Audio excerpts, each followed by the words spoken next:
Dumpster fire. Spotify belongs in the trash. I'm removing all of my music from Spotify. I'm deleting the apps. I'm canceling all of my accounts with Spotify. Why are you the way that you are? Honestly, every time I try to do something fun or exciting, you make it not that way. I hate so much about the things that you choose to be. Okay, first up, I'm a nobody with almost no streams and all the music I've released. Secondly, if you haven't heard, Spotify is going to require a minimum amount of streams before they will pay you any royalties. So when I first heard about it, I thought, that sounds pretty bad. I'm gonna wait and see. I figured I'd wait till 2024, and then I was gonna decide what I was gonna do. But every time I hear about it, it just seems to get worse and worse. So at first, I thought it was gonna be 1,000 streams per artist. Thought, well, that's not too bad, but that's still... No, it's actually 1,000 streams per track. So, for argument's sake, you have 10 tracks. One of them has 150,000 streams. Congrats, you're doing great. Oh, but those other 9, they got 999 streams each. Guess what? You're not gonna get that third of a penny for any of those streams. Oh, and this is per year. So 1 year your track can do great and get over the 1,000 threshold, then next year, the following year, it doesn't. So you're not gonna get paid. Dumpster fire. Are you gonna give them an inch? They're gonna take a mile. So this next year, it's 1,000 streams. What about next couple years later? 2,000, 5,000, 10,000, 100,000? When will that actually stop? If you recall, in 2018, the Music Modernization Act was passed. It effectively gave musicians and producers and songwriters a raise. It's actually kind of sad. We need a piece of legislation for that. That's a whole nother topic. Anyways, Spotify actually was actively working against this law. They are not on the artist side at all. And you probably already know, and you may have already heard, but 8 Mile Style is in an active lawsuit with Spotify for allegedly taking Lose Yourself, Eminem's song, and reproducing it. If that's true, that's dirty. I believe they're actually the lowest paying streaming service at a third of a penny. I think Apple Music and even Amazon pays better. Shoot, I heard Napster even pays better. But I'm a bit of a realist here. I'm afraid many of the other streaming services are actually going to end up following suit. Maybe not all, but I could really see Amazon doing this too. So, to remove my music from Spotify, first I went to Spotify for Artists.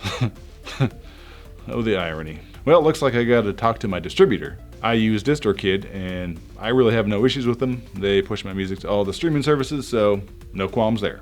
I did notice that Spotify claims they can't fully remove an artist's profile. It's possible my profile will still be visible, but not really searchable. I mean, I guess if you search it, you could possibly find it, but it'll be blank. So they can have my likeness or my kind of copyright for my band, if you will. It's not right. Back in 2015, I believe Prince, with the Taylor Swift thing back then, actually stood in solidarity and tried to remove his profile and his music from Spotify too. Anyways, on to DistroKid.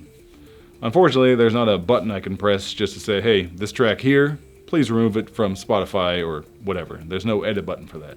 So, I have to talk to a chatbot. And after chatting away for back and forth for a minute, I eventually got an automated email. And as of recording this music, all I've got was that automated email and nothing else yet. But I have faith that DistroKid will respond and they will oblige with my request. I'm starting to think maybe now is the time we should go back to the way it was before. You know, hustling and selling CDs out of the back of your trunk of your car or whatever. I mean, today is a little bit different. Today you got social media and now you're just going to end up pushing people to your website or Bandcamp or whatever now. Bandcamp still okay? I don't know. Now, I'm not quitting my day job anytime soon, but my day job is software engineering, so maybe I should just make my own little website and sell the music myself. Instead of pushing people to Spotify or Apple Music or whatever, just go to my website and download the MP3, and you can own the track your whole life, as long as you own it. And you won't have to pay a streaming service if you want to listen to it. Maybe that's the way things should go from now on. And I probably should do this for the music I listen to. I have music listening habits. I don't listen to a whole bunch of new stuff all the time. Maybe I should. But the point is, I have like 3 or 4 playlists I like to listen to. So maybe I should just go buy the MP3s or whatever and just listen to that instead of paying someone just to listen to the same things over and over again. You know what I mean? Buy the track, stop the streaming. So when streaming first started becoming the norm, I thought it was an interesting concept. You pay a monthly fee and just listen to whatever you want that's on the streaming service as many times as you want. But unfortunately, we traded the convenience for actually physically owning like a CD or even the MP3 WAV file, whatever. Now it's owned by Spotify, it's owned by Apple Music, it's owned by iTunes. You pay someone and then you listen to it through a streaming service. Anyways, there are some good things about Spotify and these streaming services. There are so many people on Spotify that you could land on a playlist, and that could be the takeoff of your career. Someone hears it, puts it on a huge playlist, and you're off to the races, right? But most of these playlists are either AI driven or actually managed by the label. So an independent artist probably has very, very small chance to make it on this playlist to begin with. Or there's people you can pay to get on a playlist, I guess. I've seen those emails, I just ignore them because they've matched me.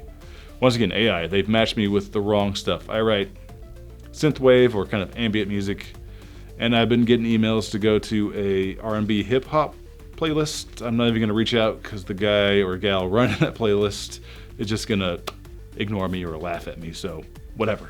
And much like on Spotify, landing on a playlist and getting noticed, that could happen on YouTube. Not so much like playlists, but you can get found on YouTube also. So Spotify really necessary for that? I mean, wasn't Justin Bieber found here on YouTube? Even then, with all these massive platforms, it's still up to me as an independent artist to promote my music. I had a friend tell me once that you could have the best track in the world, best mix, best master. Everyone would love it.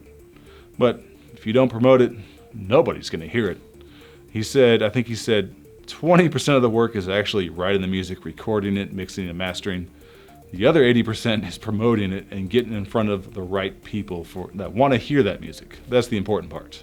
And I mean, even without this new threshold of 1,000 streams per track per year, or you won't get paid, the payout is kind of low anyways. I'm not going to be quitting my day job anytime soon, but that like $4 or $5 I got, sitting in my DistroKid account is actually kind of encouraging to keep going and making more music. I guess I don't really need that. I'm not really after the money. But them saying, okay, you're not getting this many streams, we're not going to pay out. It's kind of deflating, honestly. Anyways, ditch Spotify. Pass it on, if you will.